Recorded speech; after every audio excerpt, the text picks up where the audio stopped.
Give it to me. Bianca Moretti's fingers closed around Elena Ross's wrist beside the marble fountain. I don't know what you mean, You picked something up in my room. Elena pulled her arm back. I found it on the carpet. I was going to hand it to Mr. De Luca. Bianca's face changed. Around them, nearly 100 guests laughed beneath garden lights, unaware that the Mafia boss's fiancée had cornered a maid behind the champagne tables. Then you made a mistake. Bianca shoved her. Elena lost her footing and crashed into the fountain. Glasses stopped clinking. Music faltered. And from across the garden came a voice that silenced everyone. Leave her alone. Roman De Luca was already walking toward them.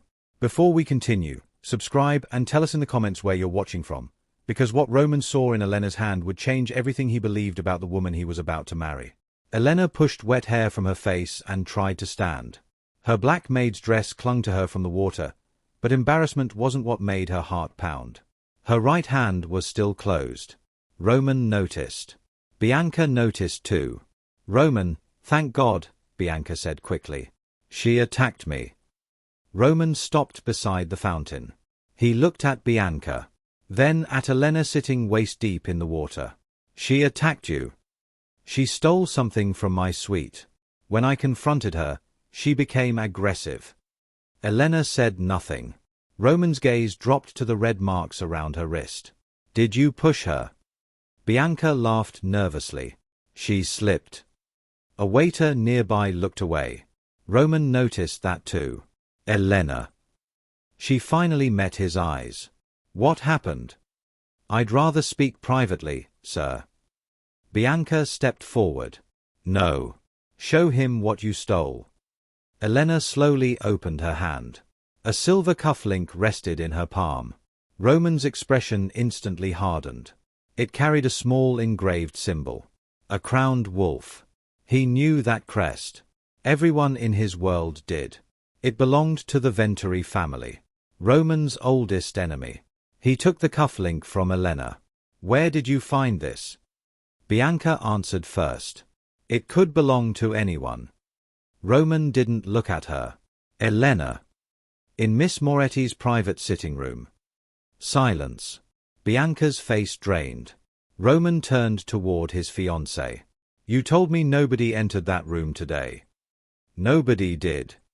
Then how did a Venturi cufflink get under your sofa? Bianca crossed her arms.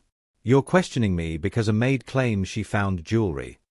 Elena climbed from the fountain. I didn't accuse anyone.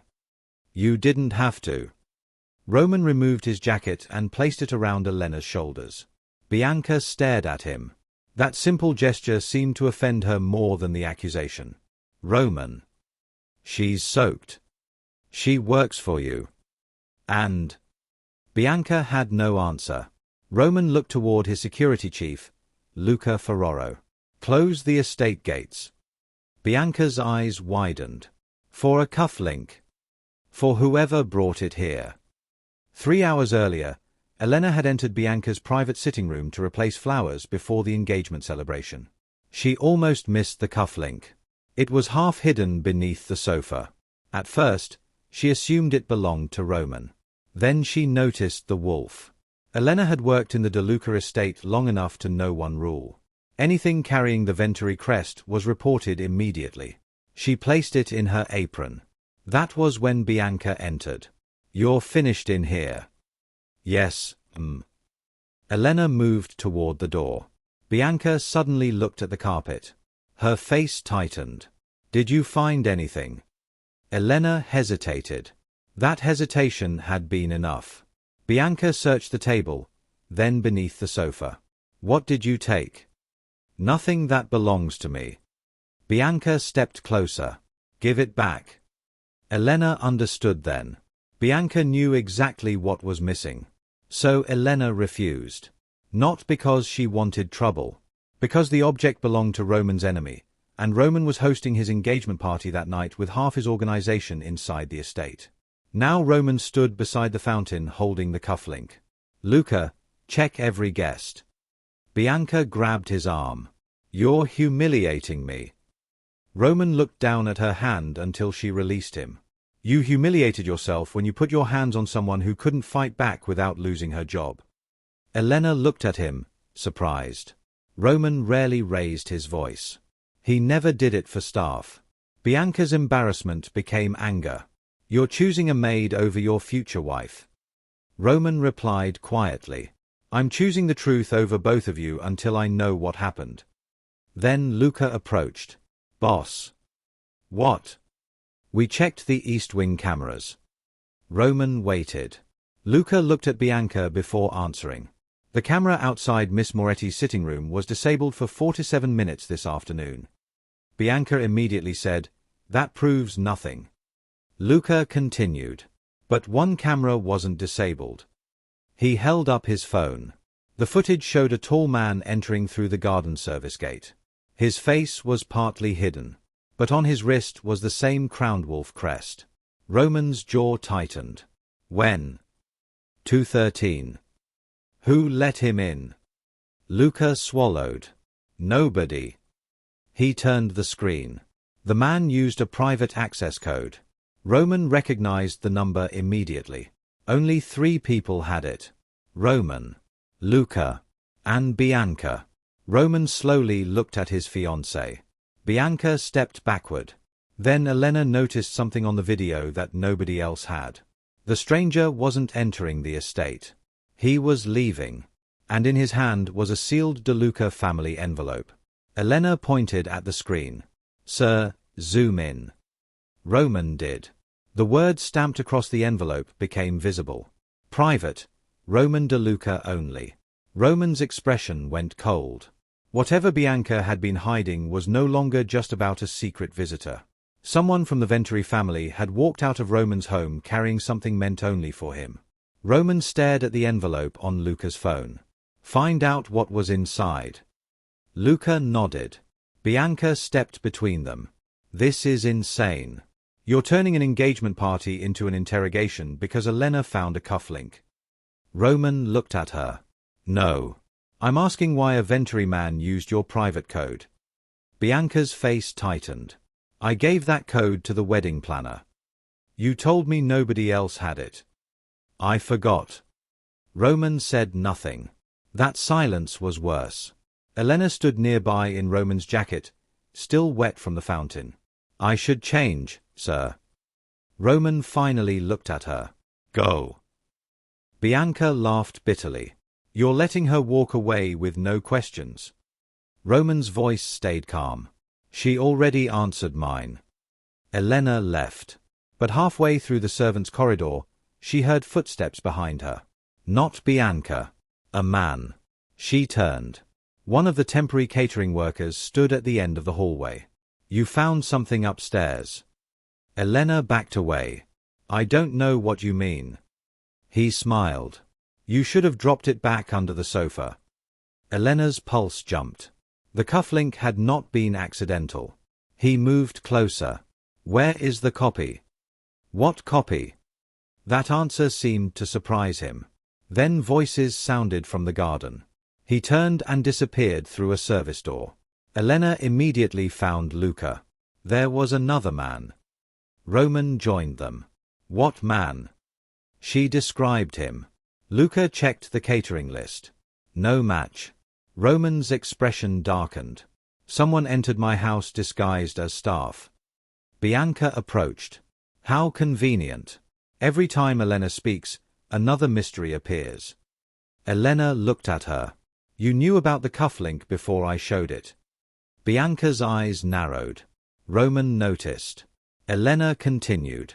And the man who just approached me asked where the copy was. Roman frowned. Copy of what? I don't know.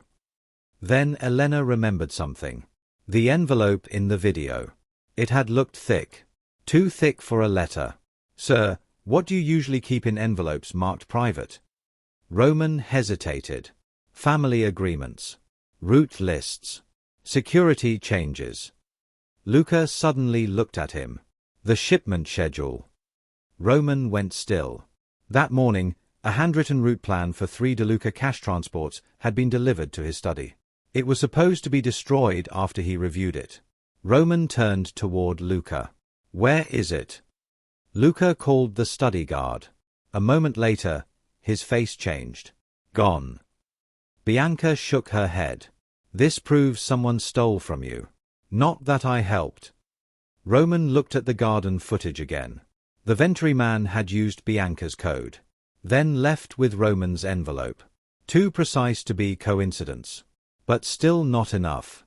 Roman hated accusations without proof. Elena noticed that. You don't believe she did it. I believe something happened.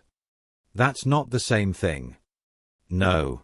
Bianca stared at Elena. For the first time, there was real fear beneath her anger.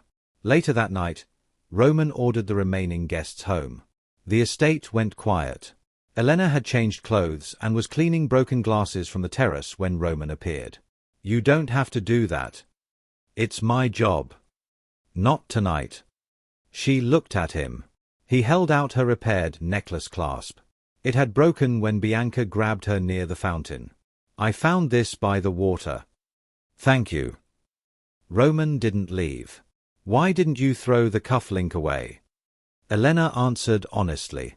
Because people who want something hidden usually fear what it can prove. Roman studied her. You always think like that? No. Only when rich people start acting strange. A faint smile touched his face. Then Luca rushed outside. Boss. Roman turned. We found the catering man. Where? South Garage. And? He's dead. Elena froze. Roman's expression hardened. What happened? Luca lowered his voice. Single gunshot. Close range. Bianca appeared behind them. Her face went pale. Roman looked at her. You know him? No. You reacted before Luca showed us anything. I'm reacting because someone is dead in your house. Luca held up the dead man's wallet. No ID. But we found this in his pocket. A small photograph. Roman took it. Bianca's face disappeared of all color. The photograph showed Bianca standing beside the same Venturi man from the security footage. Not recently. Years earlier. And between them stood a teenage boy. Roman turned the photo over. One sentence was written on the back. Bianca, Marco, and our son, 2012. Roman slowly looked up. Your son. Bianca said nothing. Elena felt the entire atmosphere change. The secret was no longer just about betrayal between rival families. Bianca had hidden an entire life from the man she was about to marry. Roman looked from the photograph to Bianca. Who is the boy? She said nothing. Luca returned from the garage carrying a phone sealed inside an evidence bag. Boss. We identified the dead catering worker. Bianca closed her eyes. Roman noticed. Name. Luca hesitated. Adrian Moretti. Roman slowly turned toward his fiancée. Same surname. Bianca's voice cracked. My son. Elena stared at her. The man who had cornered her in the servants' corridor, the man now lying dead in Roman's garage, was Bianca's child. Roman's anger shifted into something colder. You told me you had never been married.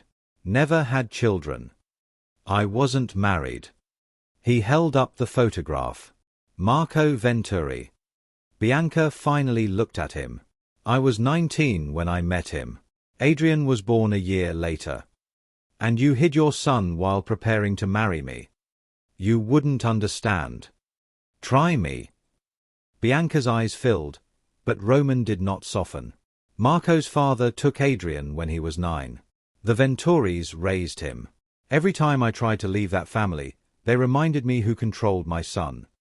Elena quietly asked, then why was Adrian here tonight? Bianca looked at her with sudden hatred.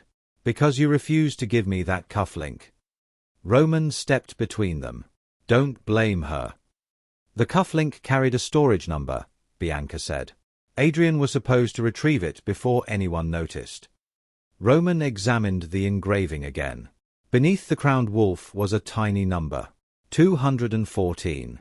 Luca understood immediately. Train station lockers. Bianca nodded. Roman's voice hardened. What's inside locker 214? I don't know. Elena watched her closely. That's not true. Bianca looked at her. You knew the cufflink mattered enough to push me into a fountain over it. Silence. Roman turned to Luca. We go now. Bianca stepped forward. Roman, don't. Why? Because Marco will be waiting. Roman stopped. That was exactly what bothered Elena. If Marco wanted the cufflink back, why send Adrian inside the estate? Everyone looked at her. He had Bianca's access code, Elena continued. He already knew how to enter. But then another man approached me asking for the copy. That means Adrian wasn't the only person looking for something. Roman's expression changed. Two sides. Luca nodded. Someone inside Venturi's organization is working against Marco. Bianca sat down slowly. Then she whispered, Adrian. Roman frowned. My son was trying to leave him. She looked toward the garage. 3 weeks ago Adrian called me. He said Marco was planning something bigger than stealing your shipment routes. He had collected proof. The copy, Elena said. Bianca nodded. He told me if anything happened to him, I should find a key marked 214. Roman stared at the cufflink. So you weren't helping Marco tonight? I was trying to get Adrian's evidence before Marco found it. You still gave a Venturi operative access to my home. Yes. You still hid everything from me. Yes. And you attacked Elena because she found the key first. Bianca had no defense. Roman's jaw tightened. Whatever fear Bianca had lived with did not erase what she had done. An hour later, Roman, Luca, and Elena stood inside the old Central Railway terminal. Roman had ordered Elena to remain at the estate. She refused. Adrian spoke to me before he died. If locker 214 contained something connected to that conversation, I might recognize it. Roman studied her. You're remarkably difficult to order around. You noticed. Despite the danger, the corner of his mouth moved. Then they reached locker 214. The cufflink's narrow stem fit perfectly into the lock. Inside was a cheap phone, a flash drive, and a handwritten note. Roman opened it. If my mother is with DeLuca, don't trust her until she tells you about the chapel. Roman's expression darkened. What chapel? Elena remembered Bianca's engagement plans. The wedding was supposed to take place at the abandoned DeLuca family chapel outside the city. Before she could speak, the phone inside the locker began ringing. Unknown caller. Roman answered. A man's voice said, You found Adrian's locker. Roman immediately recognized Marco Venturi. You killed your own son. A long silence followed. Then Marco replied. No, Roman. Don't lie to me. I came to your estate tonight to take him home. Roman froze. Marco continued. Adrian discovered who has been feeding both our families false information for 6 months. Who? You're standing beside one of them. Roman looked at Luca. Then Elena. Elena's heart stopped. Marco spoke again. Ask your maid why Adrian met her mother 3 days before he died. The call ended. Roman slowly turned toward Elena. She looked genuinely confused. My mother has been dead for 11 years. Then Adrian's cheap phone lit up. One scheduled message had just been delivered. A photograph appeared. Elena stared at it. Her mother was alive. Older. Standing outside the DeLuca chapel. And beside her was Bianca. Elena stared at the photograph until the screen blurred. That isn't possible. Roman took the phone from her. The woman in the picture was older, thinner, but unmistakable. Elena's mother. Lucia Rossi. The woman Elena had buried 11 years ago. At least, she thought she had. My mother died in a hospital fire, Elena whispered. Luca looked at Roman. What if she didn't? Elena turned on him. I identified her bracelet. Roman's expression changed. Not her body. Elena went silent. The hospital had been damaged badly. Families were told some victims could not be visually identified. A bracelet had been enough. Roman enlarged the photograph. Behind Lucia and Bianca stood the De Luca chapel. And written on the chapel door was a date. Tomorrow. The day before Roman and Bianca's wedding rehearsal. Roman looked at Elena. We go there now. No. Everyone turned toward Bianca. She had followed them to the station with 2 guards. Roman's voice hardened. You knew Lucia was alive. Bianca looked at Elena. Yes.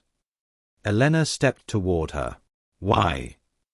Because your mother is the reason Adrian was killed. Roman stopped her before she could move closer. Explain. Bianca swallowed. Lucia worked for Marco Venturi years ago. Elena shook her head. She cleaned hotel rooms. That's what she told you. Bianca continued. She carried messages between families because nobody noticed a maid.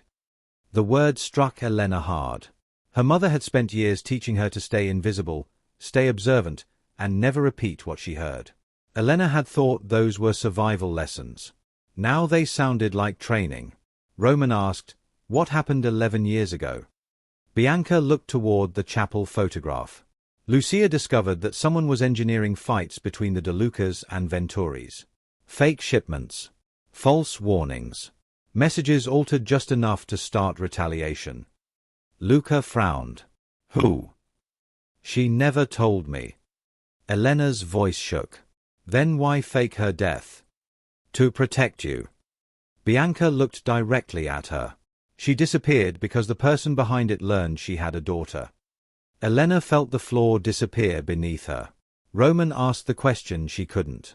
Why come back now? Because Adrian found her.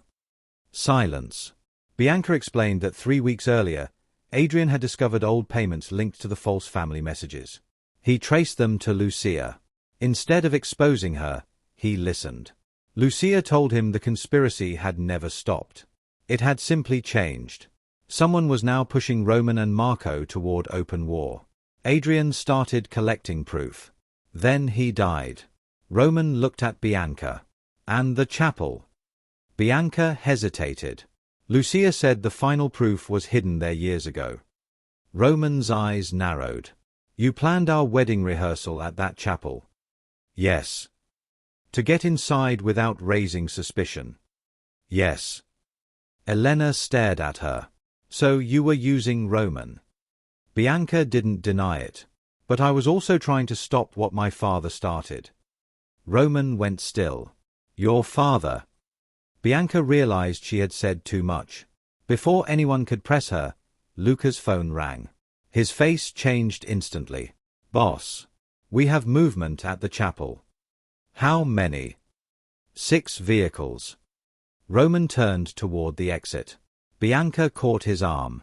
If Marco thinks Lucia is there, he'll burn the place before he lets anyone recover the evidence. Roman pulled away. Then we get there first. The old De Luca chapel stood beyond the city on land Roman's grandfather had abandoned decades ago. By the time they arrived, one side door was already open. No vehicles. No guards. Only candlelight inside. Elena entered behind Roman. Then stopped. Her mother stood near the altar. Alive. Lucia's eyes filled the moment she saw her daughter.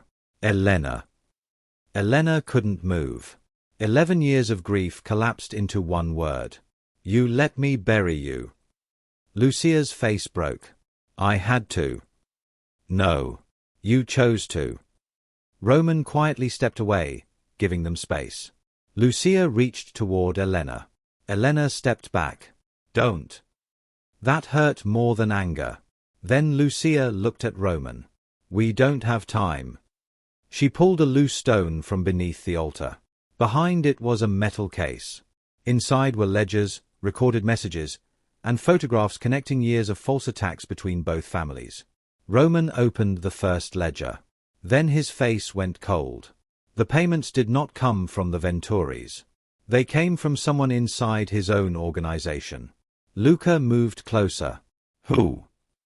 Roman turned the page. A name appeared repeatedly. Matteo Ferraro. Luca stopped breathing. My father. Matteo Ferraro had served Roman's father for 30 years. He had also died 6 months ago. Lucia whispered. He didn't work alone. Before she could say more, the chapel doors slammed shut. A voice came from the balcony above. Correct. Everyone looked up. An older man stepped from the shadows. Luca went pale. His father was not dead. Matteo Ferraro smiled down at them. And now all the people who know the truth are finally in one room. Matteo Ferraro looked down from the chapel balcony. You spent years blaming the Venturis, he told Roman. Marco spent years blaming you. Neither family ever looked at the man delivering the messages. Luca stared at his father. You faked your death. I retired from sight. You started a war. Matteo smiled. I controlled one. Lucia opened the metal case wider. The ledgers showed the pattern. Matteo had redirected shipments, altered warnings, and arranged small attacks designed to look like retaliation. Every time tension increased, both families hired more men, bought more weapons, and depended more heavily on intermediaries he controlled. Roman understood. You made money from keeping us afraid of each other. And power. Bianca stepped forward. My father knew. Matteo's expression changed. Marco discovered pieces of it years ago. He was too proud to admit how completely he had been manipulated. That's why Adrian started investigating, Elena said. Matteo looked at her. Adrian inherited his mother's inconvenient curiosity. Bianca went pale. You killed my son. No. Matteo pointed toward Lucia. She did. Elena turned toward her mother. Lucia's face collapsed. That's a lie. Matteo laughed. Tell your daughter why Adrian came to your apartment. Lucia looked at Elena. He wanted the ledgers. And he wanted to take them directly to Roman. Bianca whispered. You stopped him. I begged him to wait. I knew Matteo was watching. Lucia's voice broke. Adrian left anyway. Matteo finished calmly. So I had him followed. Bianca lunged toward the balcony stairs. Roman caught her. Not like this. He murdered my son. And if you run up there angry, he gets exactly what he wants. That stopped her. Matteo raised a pistol. You always were too controlled, Roman. Then another voice came from outside. That's why you never understood him. The chapel doors opened. Marco Venturi entered with 2 men. Roman's hand moved instinctively toward his weapon. Marco raised both palms. I came for my son's killer. Not you.